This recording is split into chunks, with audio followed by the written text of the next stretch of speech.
Surprise! Bloody kettle.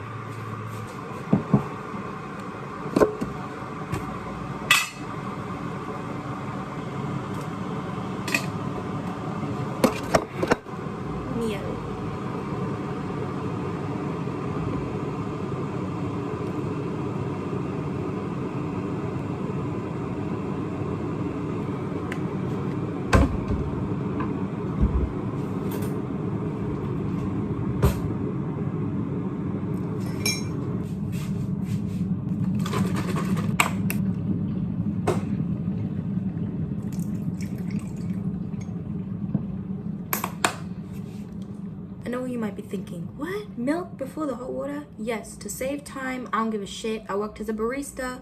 I know my stuff. Okay? As long as you get the quantities right, it's all good. Chill, motherfucker.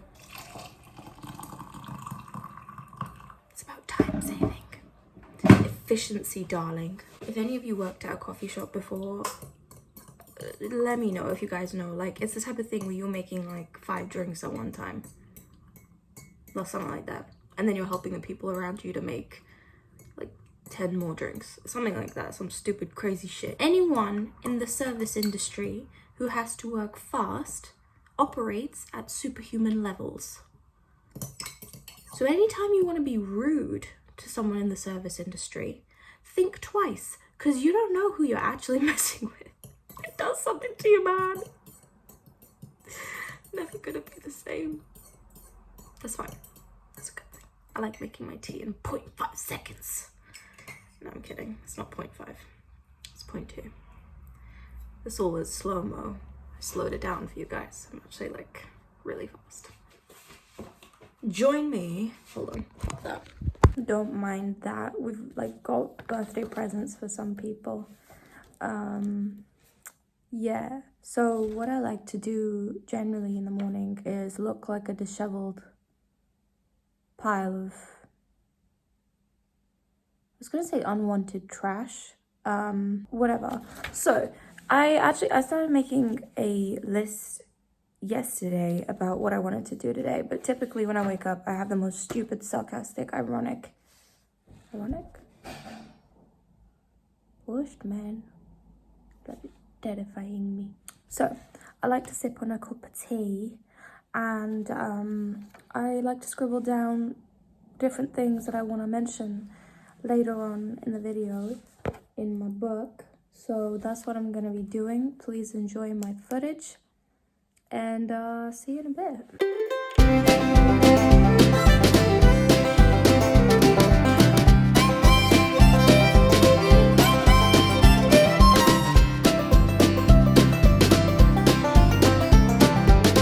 Goodness me.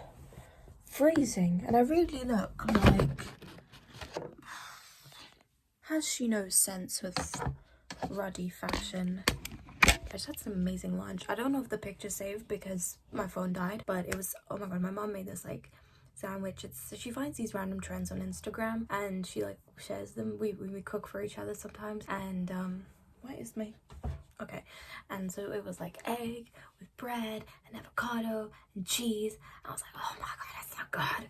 You know when you haven't had avocado in such a long time? Banging. Anyway, I was thinking about self-esteem because it's coming up to 2 p.m. Woke up late. I didn't take care of my sleep thing last night. I was procrastinating it, and I knew I was procrastinating it, and then of course, you know, the universe punished me and my period, fuck the battery, my period decided to have a good time with me. So I had to sort that out. So it's been good. But yeah, I woke up late and everything, and then just a kind of slow start. I also feel like, this is not a criticism or anything, but when you're mostly around women, I feel like, not all the time, and again, it's not a criticism, but generally women move a little slower. We're a lot more like go with the flow, and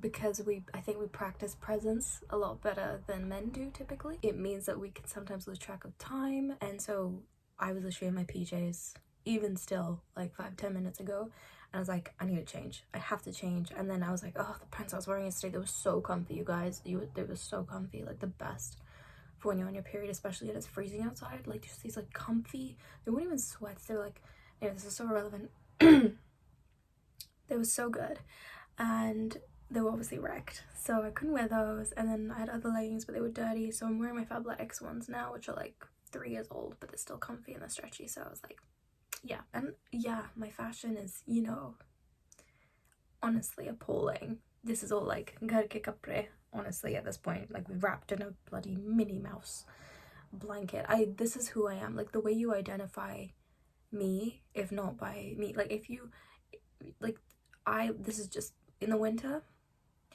in my house, I am so cold, you will not find me without a blanket wrapped around the bottom of my body. I look like, you know, there's like those men in India and they like wrap, I think it's like a dhoti or something. Like I'm so cold, my legs get cold, and like you can put 3, I will literally wear like 3 sweaters. That sweater I was wearing yesterday, that was my dad's one, and he didn't know I still had it. I took it from him when I was sick a few weeks ago, and I mean, he gave it to me because I asked, and then I kept it. Anyway, but yeah, like I will literally like layer sweaters and wear like 3 or 4, but you can't do that with pants. Like it's not the same, and it's so uncomfortable. And so I literally just wear a blanket like an old lady, and I love it. It feels so good.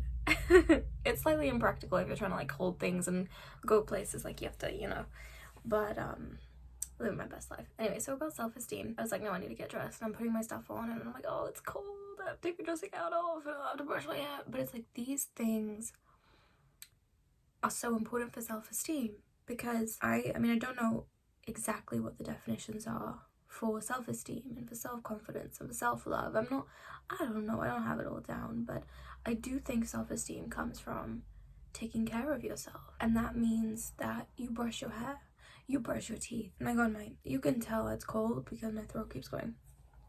It's a nightmare. You make your bed, you know, you do your skincare, you maybe pluck your eyebrows or whatever. Like I'll do mine in a couple of days. You maintain yourself. It also comes from, I guess that's what it is. It's the maintenance and the taking care of oneself. So that can come also in the form of saying no to things, no to people, but also saying yes to other things. It could be saying yes to going out with that friend or going out for a walk, saying yes to having that phone call with somebody, saying yes to going to that webinar or that seminar, or where you don't know anyone.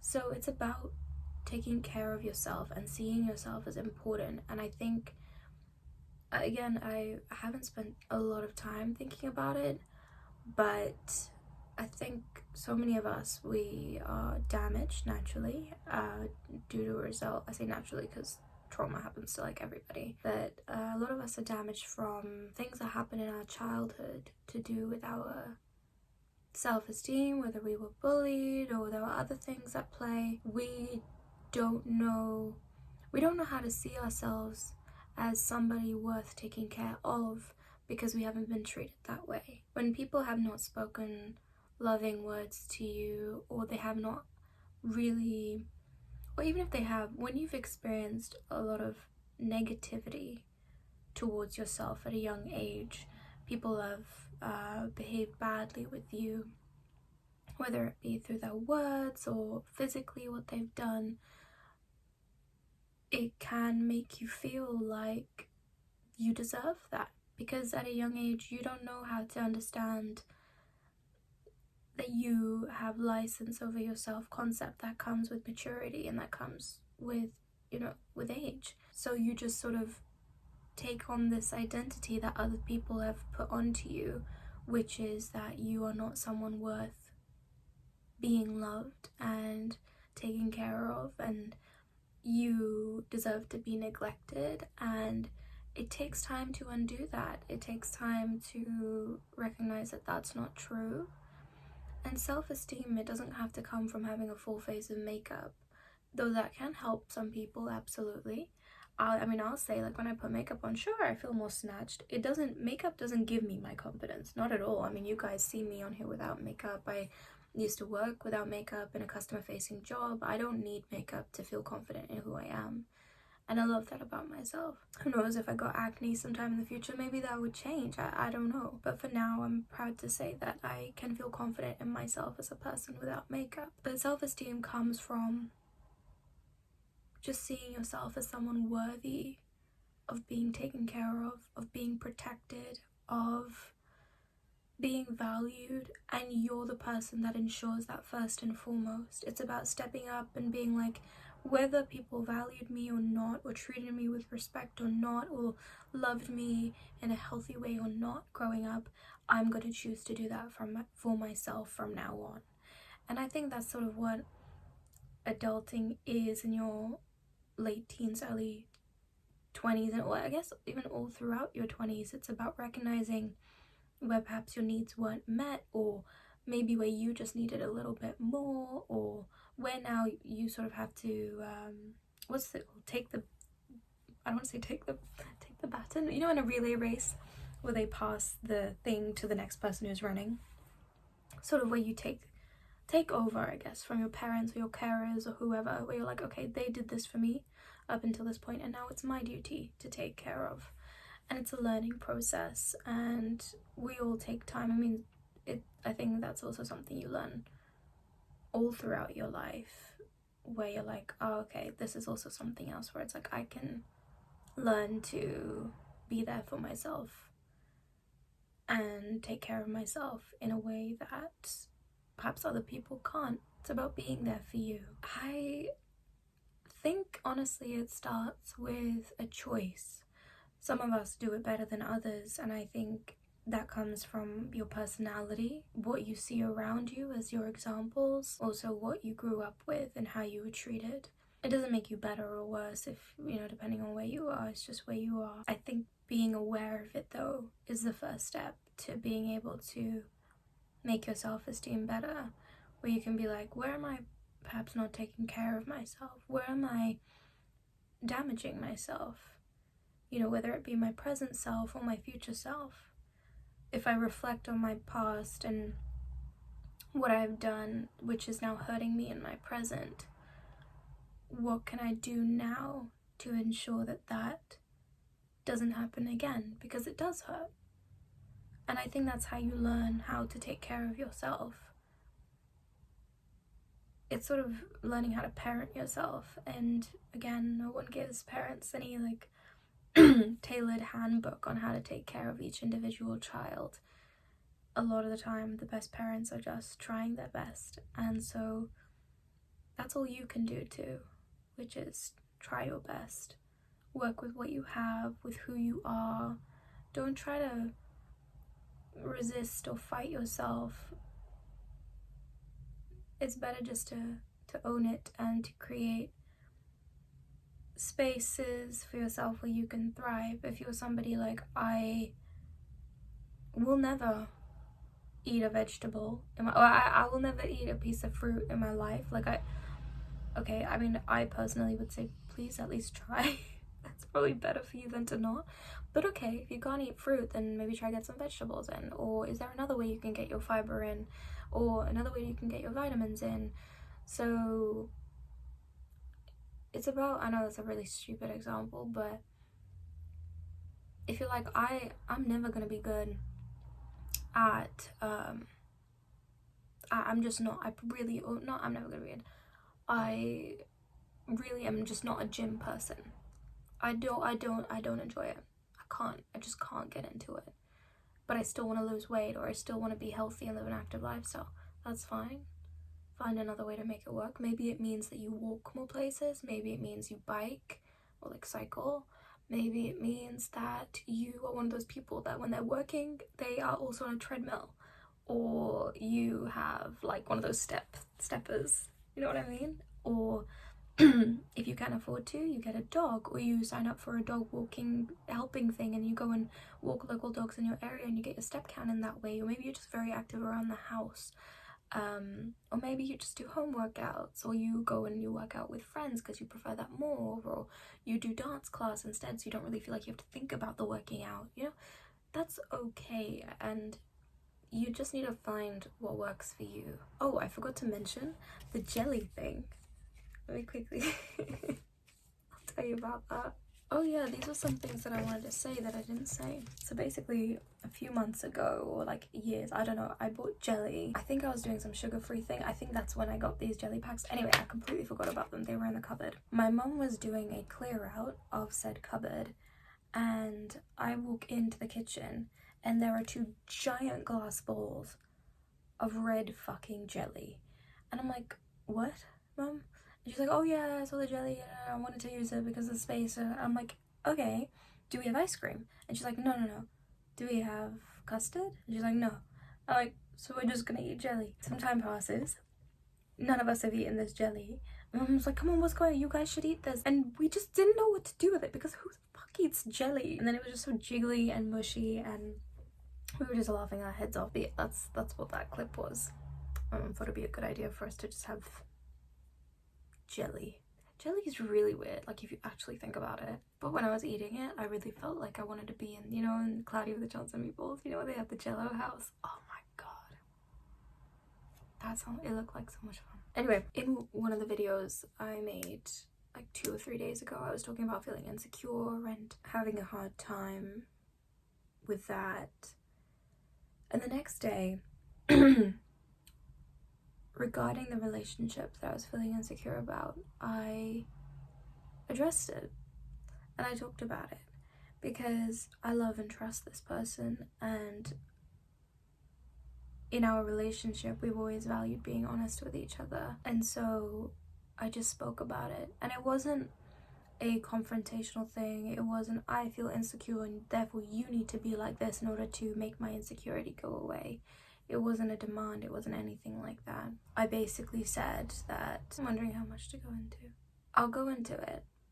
I'm not sure how much I've included in the first video, but it's with my ex, and he's my best friend. I consider him like one of my closest friends, and he's been dating, which is obviously like fine, whatever, but I was feeling a little insecure because there are a few instances where he would take a long time to get back to me, or I didn't quite know where his head was at. And keep in mind, I really know this individual, and when you've been that close with someone, it's strange to see them be in a way that is very out of character, I suppose. I basically expressed that, I'm trying to remember what I said exactly and also how to like say it here. It feels very personal. You know what? I want to talk about it because I know I'm not the only one that's probably friends with their ex, and there might be people that want help or an example when it comes to navigating this. I also want to respect my ex's privacy, but let's just say my ex has been dating and they've been busy with that and working and all of that stuff, and I just want to make it very clear I have no issue with him dating, that he's free to do whatever the hell he wants. He owes me nothing in terms of an explanation what he's doing with who or whom or whatever, like nothing like that. And I also said that to him. I said, look, whatever you want, it's totally fine, but just keep me in the loop. What I don't want is that I'm like, hey, let's meet every week, let's go for a walk, just because we live in the same area and all of that. And I don't want to be like that I'm being pushy and actually you're in a relationship and I'm basically intruding, and you like that's weird. I don't want that you have a new person in your life and I'm like I'm still showing up in your life as, you see what it is when you're close with somebody and you're both still single, you have more time for each other. It's a little weird, but it's not weird.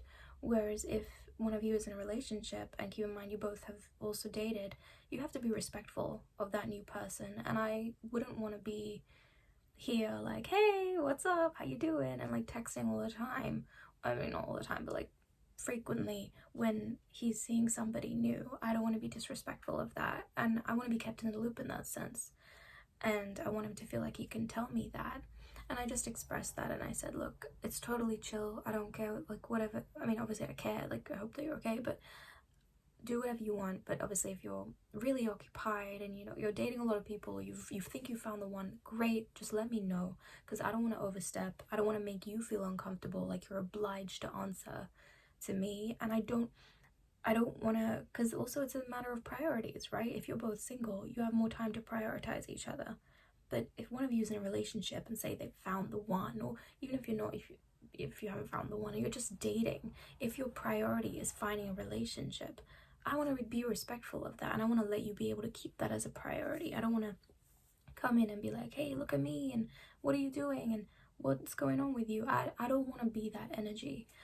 And so I basically expressed that, and I said, yeah, it was basically just that, about if you want it, because I know he works a lot, and I was like, look, if in your time off you want to take your time off to rest, to eat, to do your thing, to date, and you don't have time for me, like a lot of time for me, that's fine. Just let me know, you know, that's totally okay. I don't want you to feel like you can't tell me that.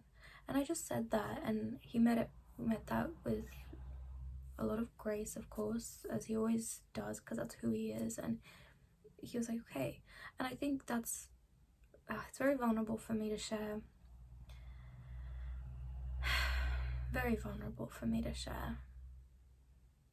But I know it could help people out there, and it is a strange situation, I guess. But I know also I'm not the only person who has chosen to remain friends with their ex. And you know, I know a relationship will continue to evolve, and no matter what happens, I will always wish that man well. He is an incredible human being with an amazing heart, and that's why I take the time to express these things.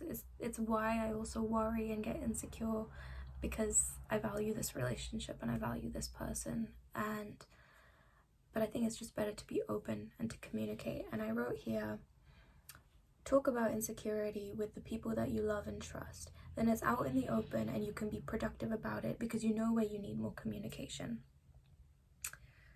And that's all it is. I don't need to say anything else. I don't need to be like, who are you seeing? What are you doing on this day? I told him, I was like, I don't need any explanations from you, what you're doing with who, when, what's that. That's fine, that's your business. But if your priorities have shifted, then just let me know. And I wanted to share that because I really was feeling, I mean, again, it was a combination of like PMS and just feeling lonely. And I also told him that like life has just been, you know, a lot recently. And I can handle my stuff. I know these emotions will pass and all of that, but when it comes to this, I'm going to communicate this with you and let you know. And I think that's why our relationship, it's, you know, no relationship is perfect, but I think that's why our relationship is one of the healthiest relationships I guess either of us has experienced, because we communicate a lot.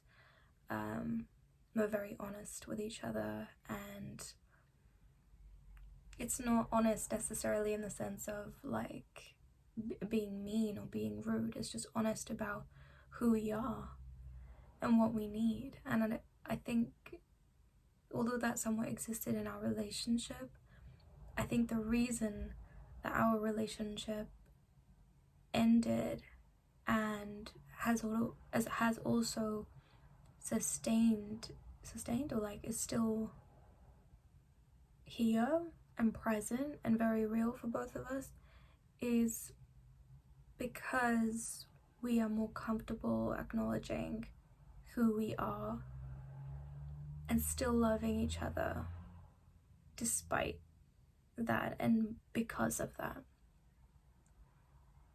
And I love that, and I'm very grateful for it every day.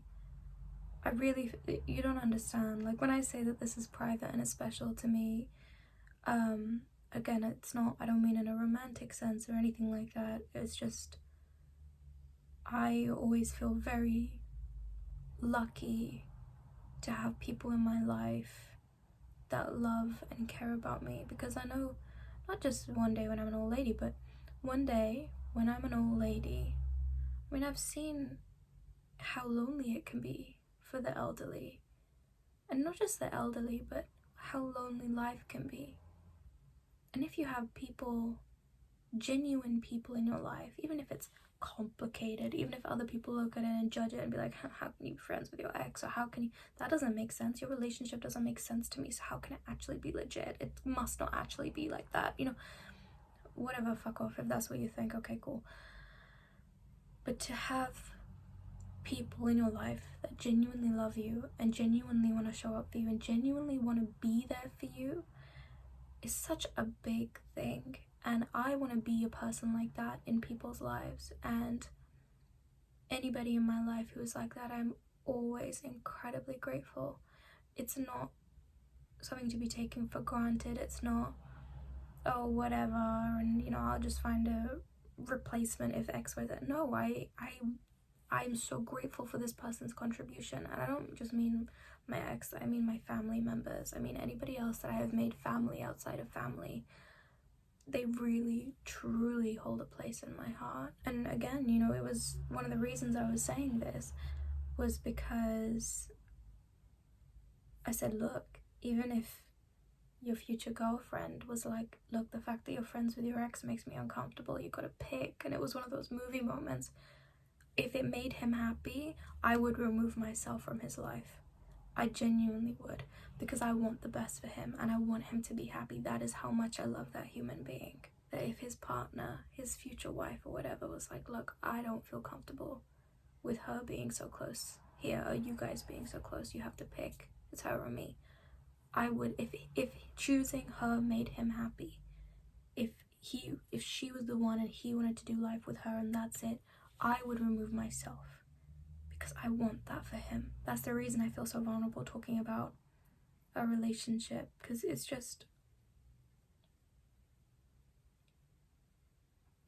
for me a rare type of love, to find that depth of selflessness. I think both of us have presented such selflessness towards each other, and anybody outside of our relationship wouldn't understand it really, unless they too have experienced that within their own. People, I mean, like I say, anyone outside of our relationship, they could look at me, they could look at him, they could look at what happened, they could look at who we were, etc., but they are not us, and they don't see the level of sacrifice that it's very special to me. And so although it may not be romantic love, this man has shown me so much love within life and within myself.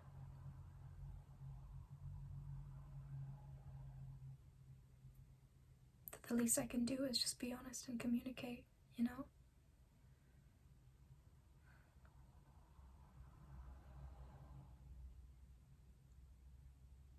That type of love.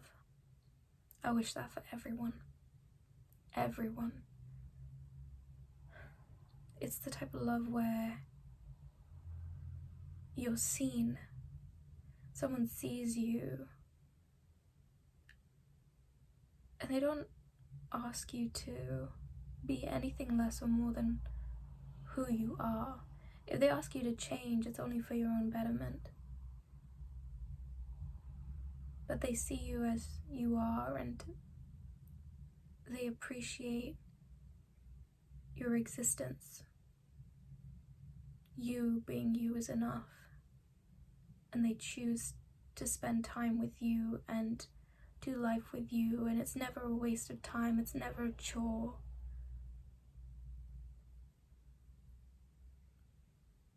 I think once we finally truly loved each other, we understood mutually in our own timelines why it's a good thing we're not together. Because I think if we were together still, we wouldn't be able to love each other to the same depth. And in this context, I think, was it setting each other free, let us love the other person more, or loving the other person more is what set us free? I don't know. But it's a type of love where the person doesn't ask you to, they really just love you for you, your essence, your soul, your spirit. See, I think with a romantic relationship, you have to take into account things like, okay, what's their perhaps work ethic like? How do they feel about money? What are their values, their religion, their this, their that, their upbringing, how they want to raise kids, would they want kids? You have to think a lot more practically, because practicalities do come into play in a marriage or in a romantic relationship. Whereas when you take that out of the equation, is it platonic? I don't know if I mean, I guess, but it's not like I don't know, it's like deeper than that. And many people might hear it and envy that. I get it. If I never experienced that, I would envy it too, because it is incredibly special. And that's why I don't take it for granted. And I do wish that for you if you haven't experienced it.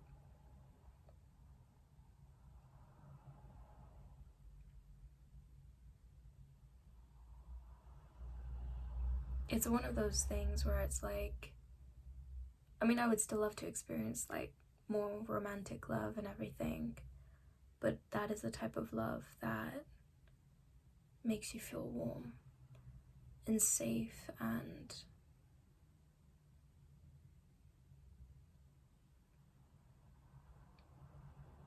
grounded even.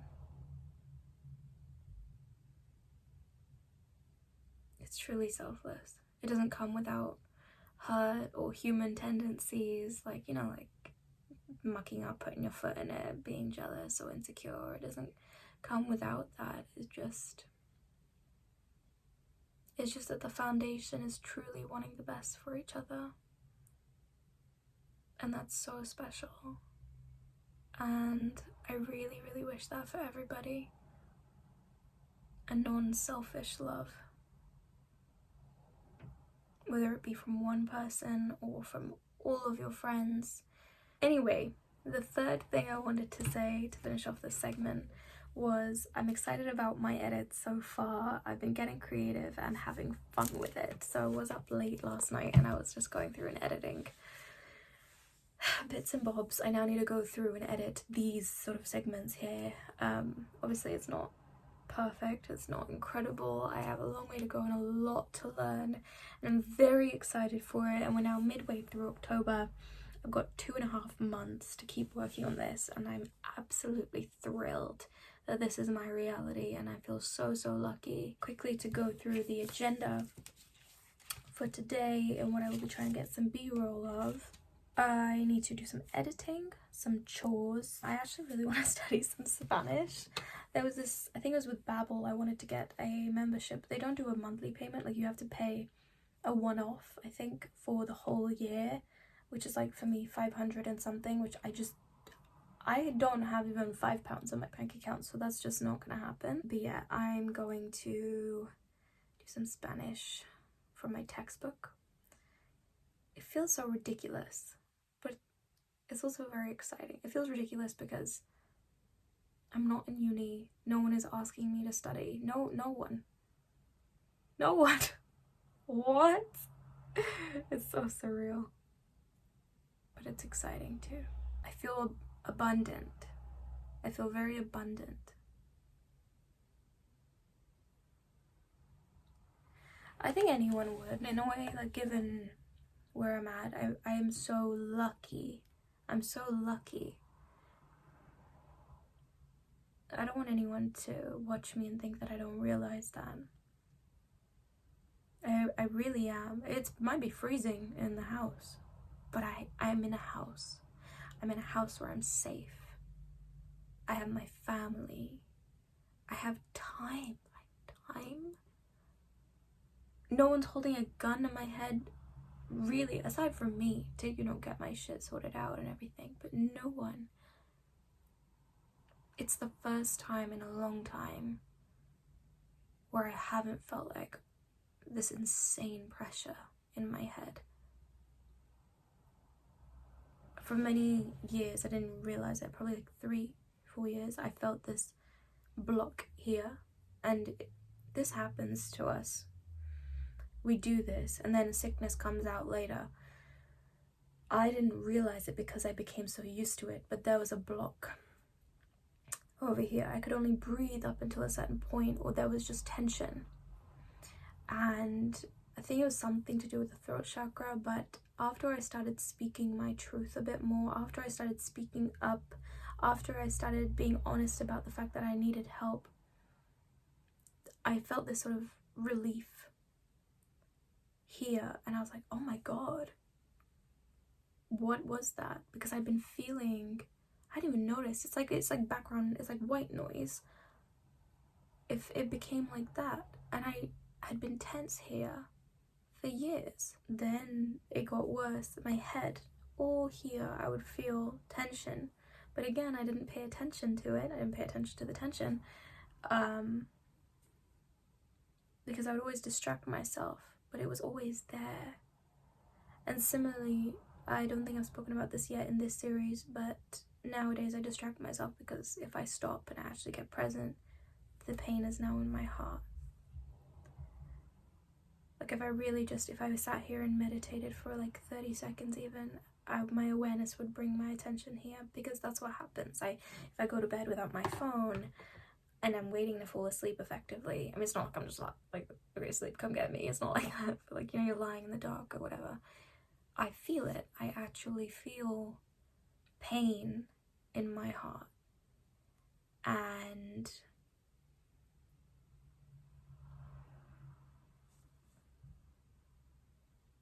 I guess, yeah, I am trying to distract myself.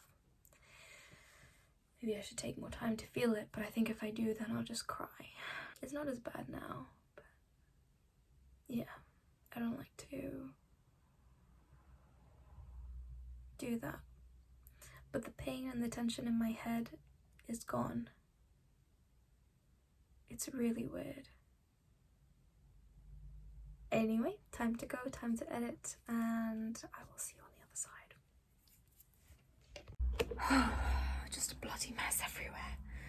I've got a webinar now. This one is going to be about careers and sales and project management. Oh, I don't know, I just signed myself up for it, so we'll see. My hands get so dry, the only thing that helps is L'Occitane, and I don't know where my L'Occitane hand cream is right now, so I've been using this, which has been quite good. Did you hear that? I sound possessed. Bloody hell. That's actually really scary. I still have to finish cleaning the bathroom, not fully done.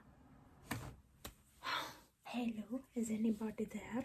But what I do is I have the webinar on one side and then I have my Notion open on the other side, so like I split the screen and then I make notes as I go. This is gonna be an hour. I quite enjoy it actually. I'm quite like engaged, I'm not gonna lie.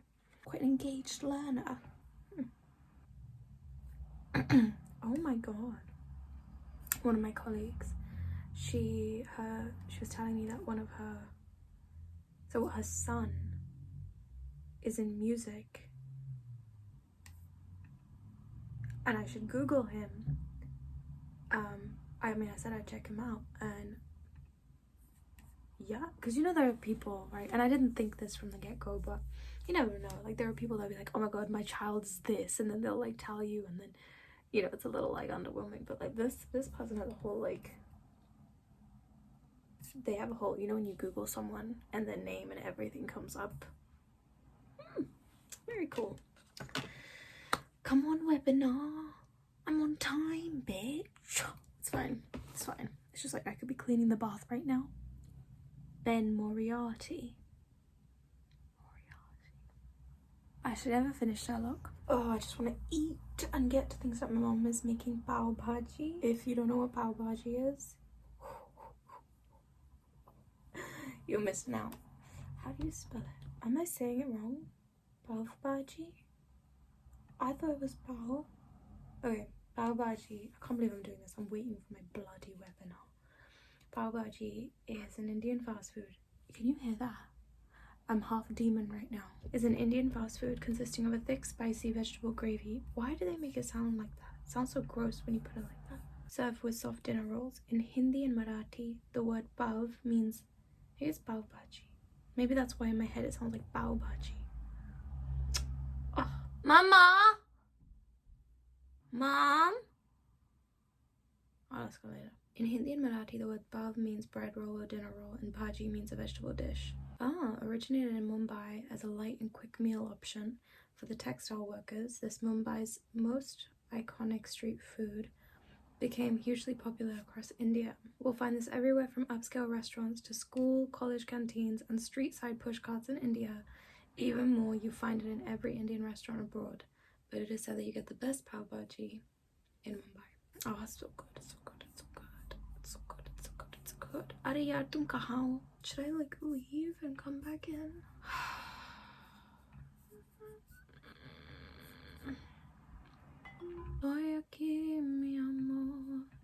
They smudged a bit at night.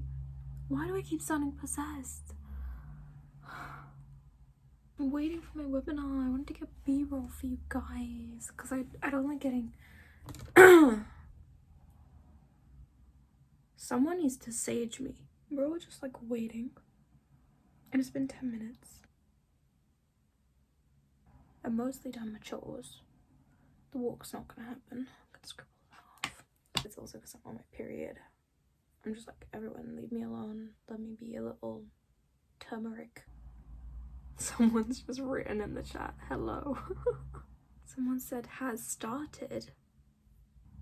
What the fuck is going on? It's so funny, everyone's in the chat.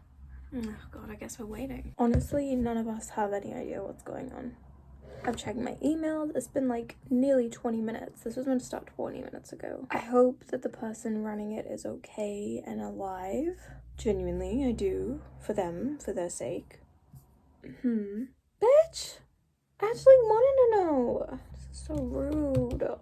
Here I am trying to be a responsible adult. What is this? Honey, I'm not trying to cancel it, okay? Online event. Oh my god, and there were gonna be people speaking at it. Okay, as a webinar on MS Teams. Bye. This is so stupid. Do not tell me it's on fucking Teams right now. But there's no link. What do you mean? I have. What? What? Why? This is not funny. Are you shitting me? Okay. My parents literally delayed their dinner. I could literally be doing my chores right now and getting my shit done. You're really funny. You're really funny. Yeah. You have a really good sense of humor. Bitch, if you say that it's on Teams and I managed to get it on Teams and I just missed half of the damn thing. Yeah. Online event. Okay, yeah, but then it doesn't bloody work. Tum bevkufo. Who runs this shit? Yeah. Oh. No. You bet I will email you, you bastards. Hello. Please post it. Someone says they found the Teams link. Where might bloody apricots. Okay, that's really nice and vague. Where exactly? No way. Do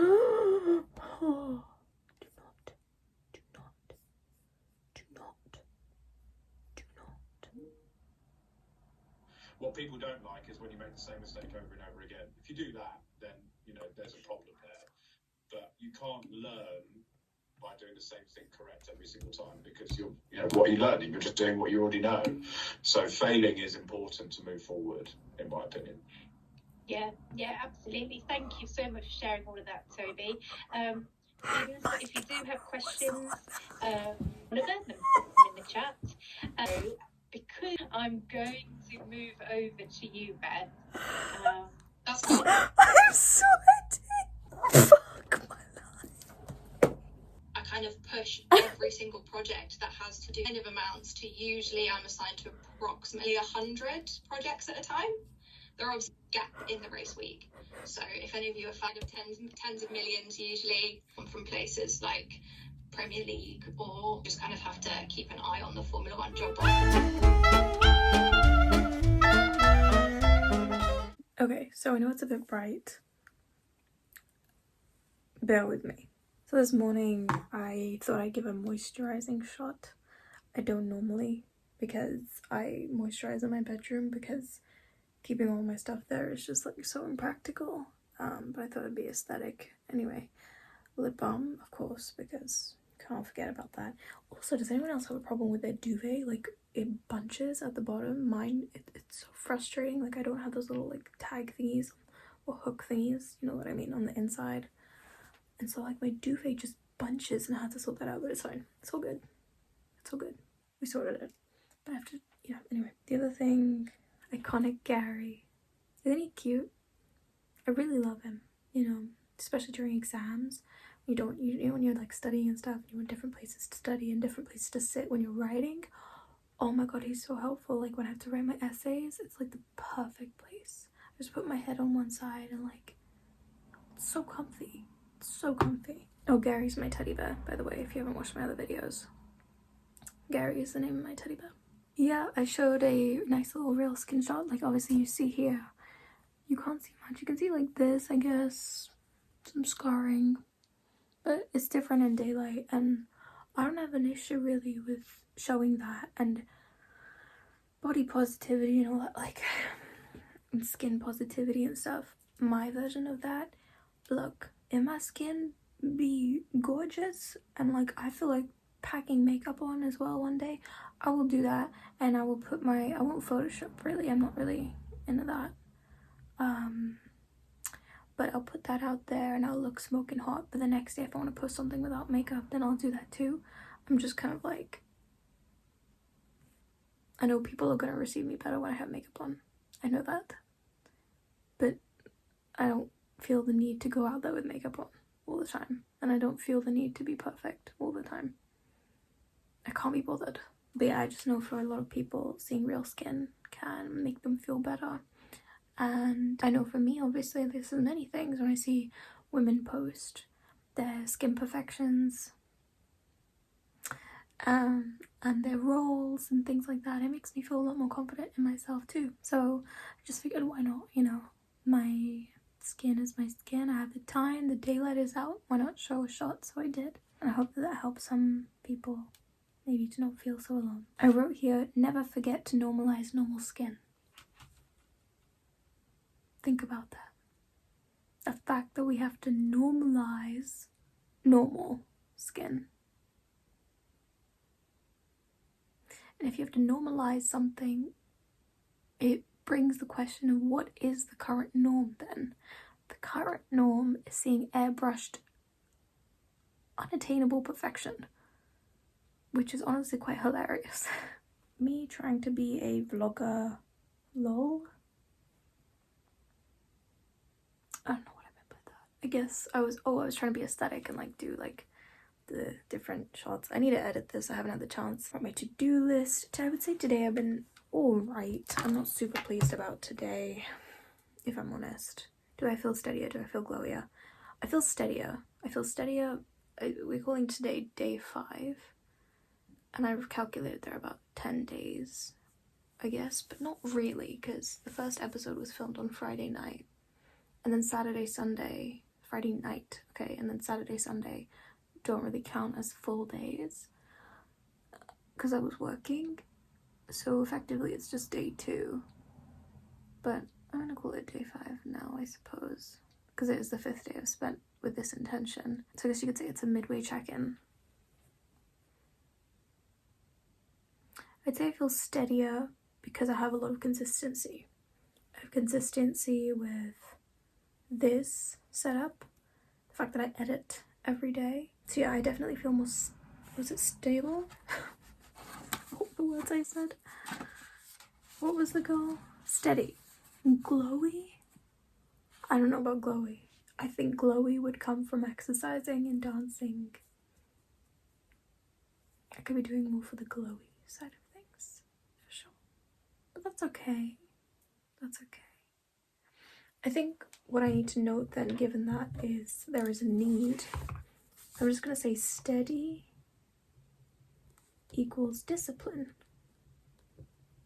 Glowy equals fun. And discipline and fun are the things that I'm clearly craving here. How do we attain discipline? Well, commitment and following through. How do we attain fun? Hobbies. Saying yes to things. So tomorrow, I'm going for a walk with my best friend. It's very spontaneous. I have like no time, and I need to wash my hair and everything and get enough sleep and wake up at the right time to go for this walk. And I'm just gonna go with it. It's okay. It is what it is, you know.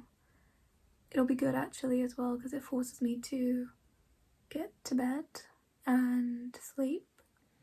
And if that's the kick up the backside I need, fantastic. The other thing, quickly to summarize, it's quite boring, but again, it's just for me, like whatever. This evening it was very basically chores. Then I had a stupid issue with my webinar. Don't even get me started. Oh my god. They didn't even send us an email to say that the location of the meeting had changed.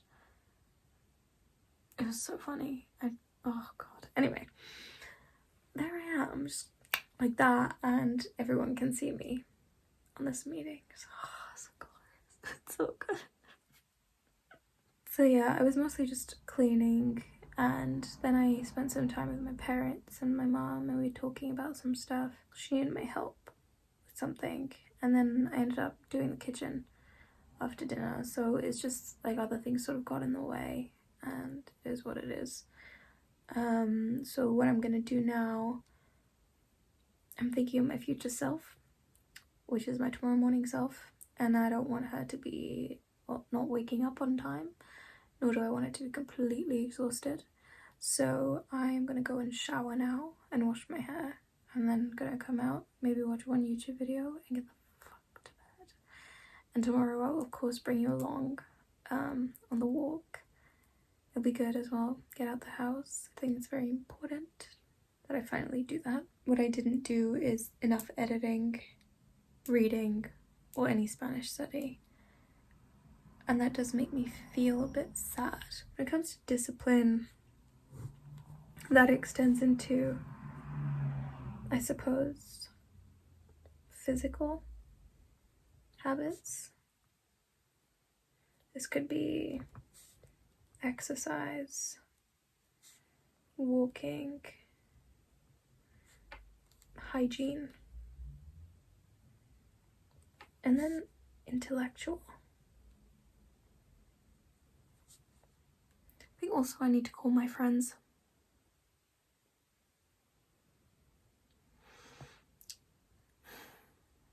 I think everyone is busy, and it pissed me off a bit, I'm not gonna lie, because it's like half you guys forgot my birthday. The fuck? But then every now and then people will message, and I realize like I don't need to waste time being offended. If I want to hang out with them, I need to do something about it. You know, if I want to talk, and I can make shit casual. I need to take things into my hands and make shit casual and call them. Just call them and say, yo, how you doing? You know, people actually like that. Not everyone, but people actually like that. People like to know that someone's giving a shit about them. And if they're like, look, I'm in the middle of something, okay, no worries, cool. Good luck with that. Have a great time. And maybe they'll call me back later, maybe they won't. But it's like, if I can't be asked waiting. I don't want to sit around and wait. I don't want to wait. I don't care. Like, I don't want to sit here and feel like forgotten about and keep perceiving it as that. Maybe they have, maybe they haven't. Maybe they're just fucking busy. You know? Am I gonna choose to sit here and take it so damn personal? Not anymore. I can't be bothered. I can't be bothered to sit in the hurt. Whatever. They forgot my birthday. When I call them, I'll be like, you asshole. You wanna hang out with me? You know, you forgot my fucking birthday, you bitch. You wanna hang out with me? But it's like, you gotta keep it chill.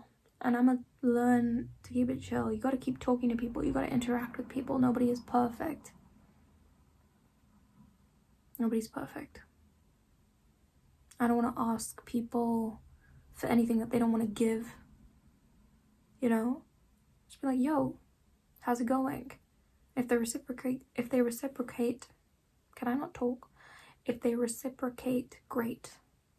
If not, then it's fine. I'll keep it moving and I'll keep it casual and I'll talk to other people. I want to keep finding abundance and see people as the most abundant forms in my life. If you look at people as if you only think about how people are disappointing you and you think about how people are not enough when it comes to meeting your expectations, it's so easy to get stuck on that, but it doesn't actually fix anything. It's better just to get it out in the open, like, yo, the fuck? You forgot my birthday? What planet were you on? Excuse me? Hello? You know? And then just keep it moving. I want to talk. I want to talk to people. So I'm going to get my needs met and I'm going to call people. And it is what it is. You know? Maybe it's the wrong approach. But I think I need to say to hell with it. Life ain't perfect. I ain't perfect right now. But I miss talking to people and I want to be proactive about my life. I'm really just feeling that on like another level. And I think I'm only gonna get better as time goes by. Where like nobody gets to tell me shit about who I am and who I'm not, what I can and can't do capability wise. And I define me. And nobody can get me down for long. Because my life is too precious and I refuse to let anybody have that much of a negative impact on me. Fuck no. I'm gonna be happy because I choose to be happy. And if someone doesn't want to be a part of that, then someone doesn't want to be a part of that. Okay, cool. I hope you're happy wherever the hell you are. I don't know. Yeah, I think I'm gonna hit up some friends. Definitely intellectual though. I need to learn. Learning is required. I think that creates satisfaction. If I don't learn every day, I feel dissatisfied. I think there was something, if I could go back to earlier today, even if I just did 20 minutes of reading, I think that would have made me feel a lot better. Yeah. I miss learning. I'm just gonna say social, obviously. Cool friends.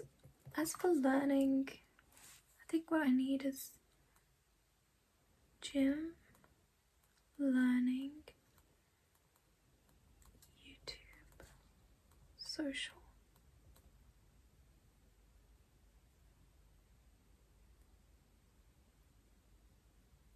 Yeah. Gym, learning, YouTube, social.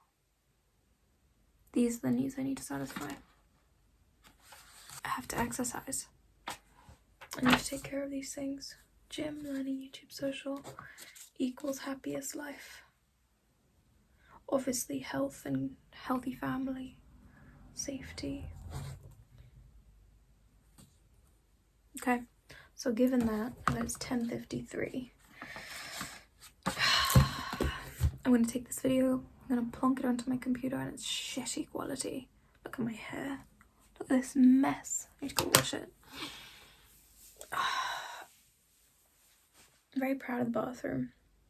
It's very shiny. I cleaned it. There's some laundry I have to sort out. I'm just feeling very slow. Something a bit slow. I'll write down pick up the pace. I like that. Pick up the pace.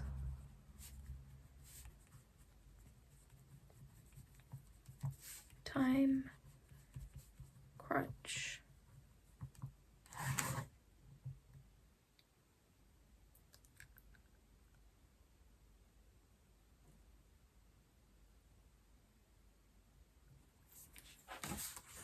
Person I want to be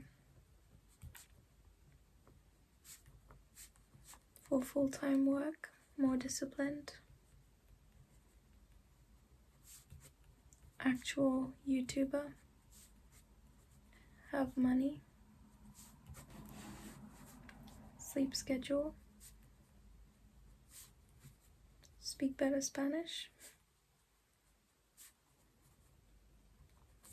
social, and confidence. I know it doesn't make sense, but self-care. What else? Reading. Well-read. Intelligent.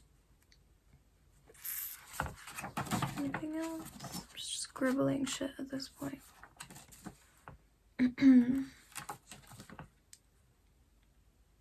Dancer. And currently I have 2.5 months.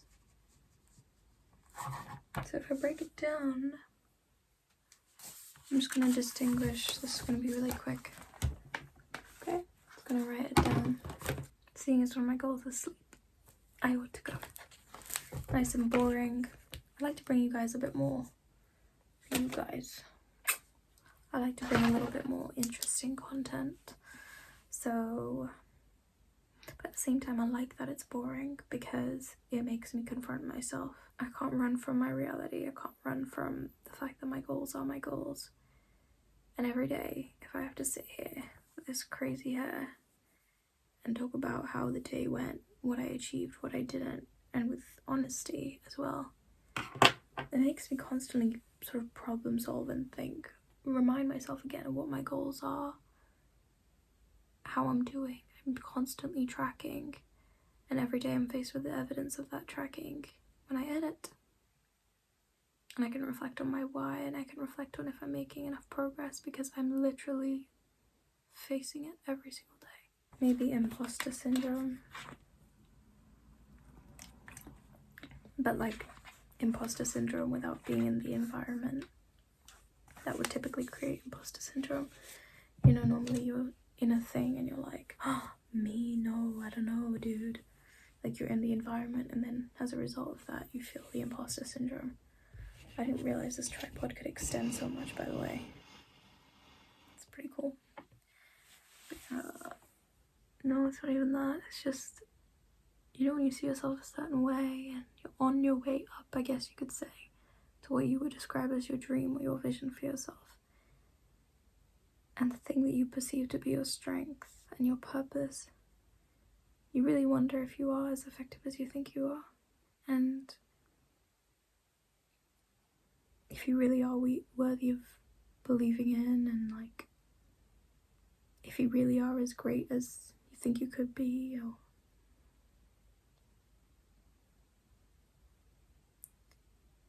maybe that's just doubt. I want to be as good and great as I think I can be and think I am. I don't mean that in like an egotistical way. I mean it in a genuine soul level way, where I have a dream, a vague one, one that I can't really put into words, but a dream nonetheless, of how I want to impact people and help people.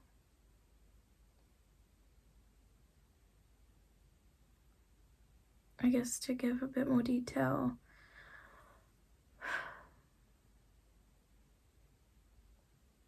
I feel like my words are a tool for healing that I wish to provide people with. And I know that my words have helped many people previously. But when you have someone in front of you that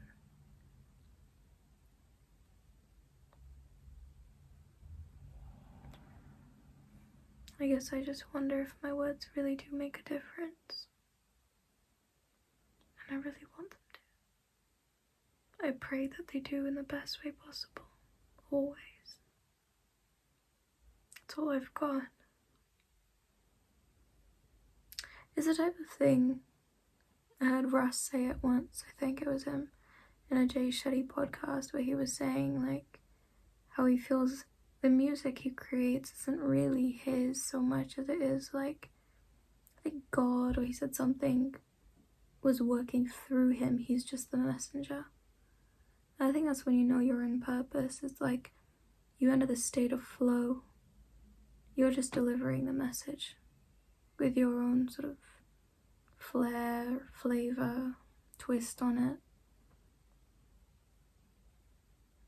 And for me, this is my flow. Analyzing and speaking about people and transformation and different things like that.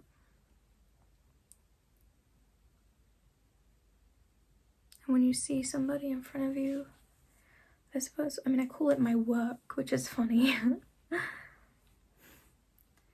When you're doing what you believe to be your life's work and you see somebody in front of you so demotivated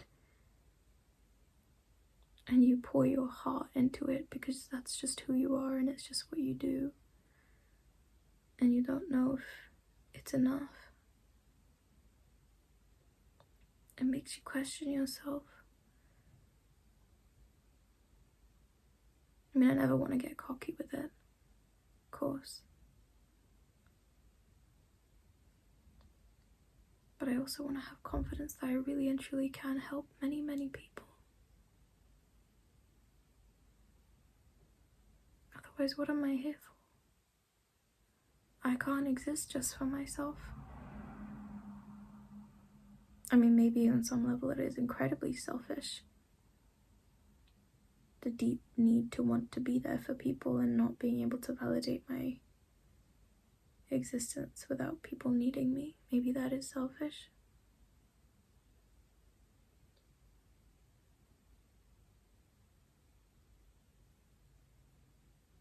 But I'm not one of those people that can aspire to only want material things. I never thought of it as being easier, but maybe on some level that actually is easier. Just seeing a fancy car and being motivated by it, or a big house and being motivated by it. I just don't feel that way. And it's not because I have a big house. It's not even my house, it's my parents', but it's not because I have that, or not because there's a fancy car outside our house. I don't have that. That's never been who I am. And I guess because of that, my success is harder to measure.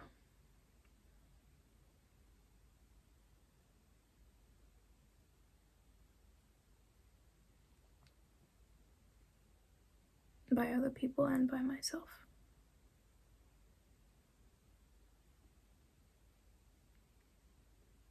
I hope it's still linear, even if I can't see it right now.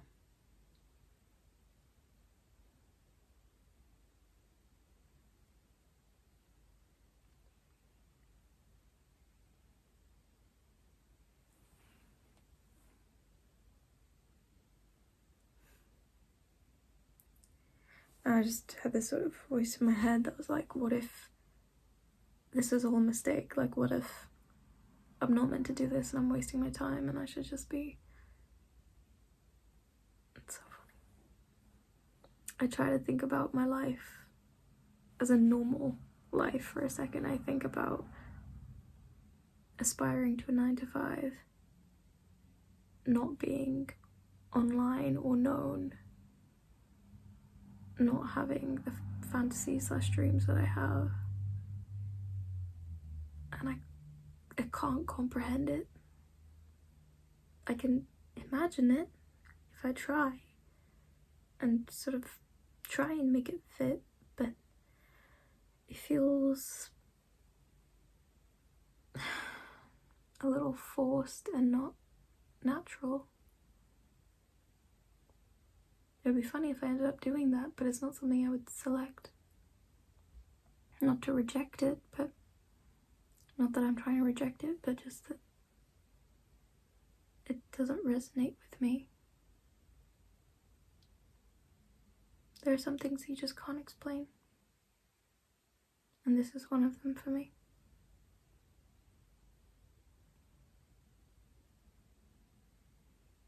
I guess I pray that I can make the difference that I really wish to make in this world. The positive difference I really wish to make in this world. I really, really, really, really want to do that. To help people to feel less alone.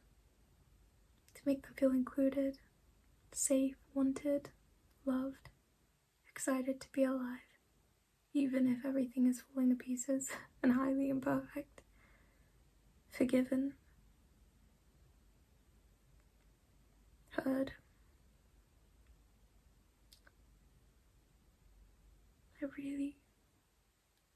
There are things that I wanted to.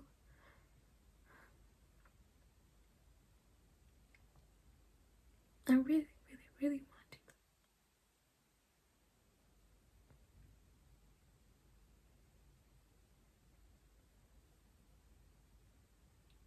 I have a dream.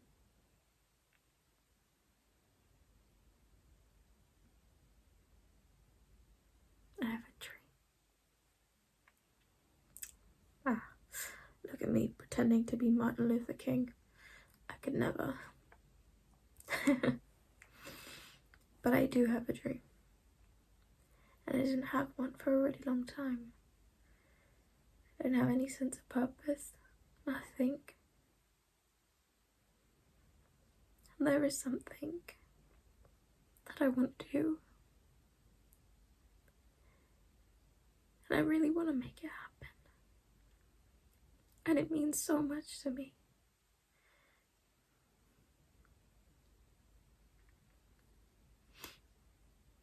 I'm going to make it happen.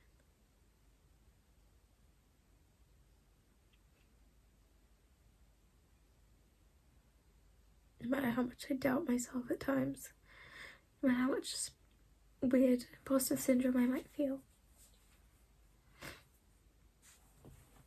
I'm gonna make it happen. I'm gonna make it happen.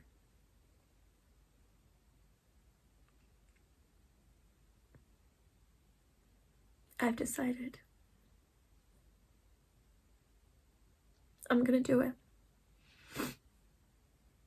I have a dream to build. 1111. Make a wish.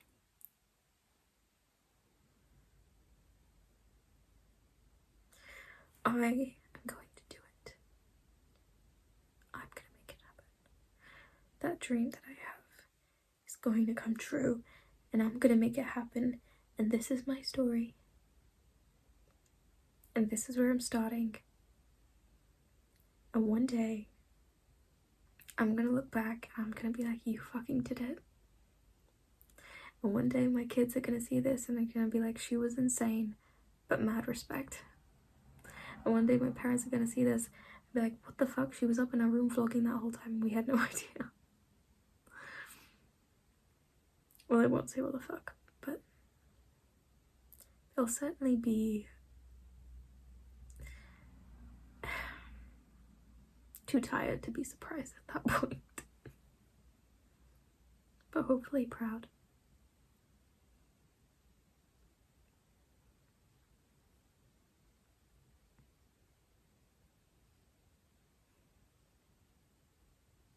I'm gonna do it. I'm going to make it. And I'm fucking excited. And if you're here and you're not me and you're watching, I really hope you do me the honor of joining me on this journey of connecting people, making them feel less alone, making them feel like they're a part of something, where they're included, where they can have all the shit going on in the world, but that doesn't make them any less of a human. Everybody has the right to feel not alone, not lonely, like they have a community, like they're strong and they will overcome whatever it is that's going on in their lives. Or even if it's something that they can't really overcome per se, they don't have to go through it alone. I want people to be able to feel like they can celebrate life and not sweat stupid petty things that really don't matter. I want a world that's filled with a stronger heart, greater love, greater compassion, understanding, empathy.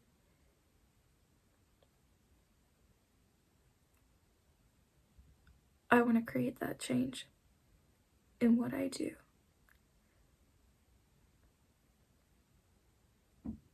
I want to bring the best to people by bringing out the best in people.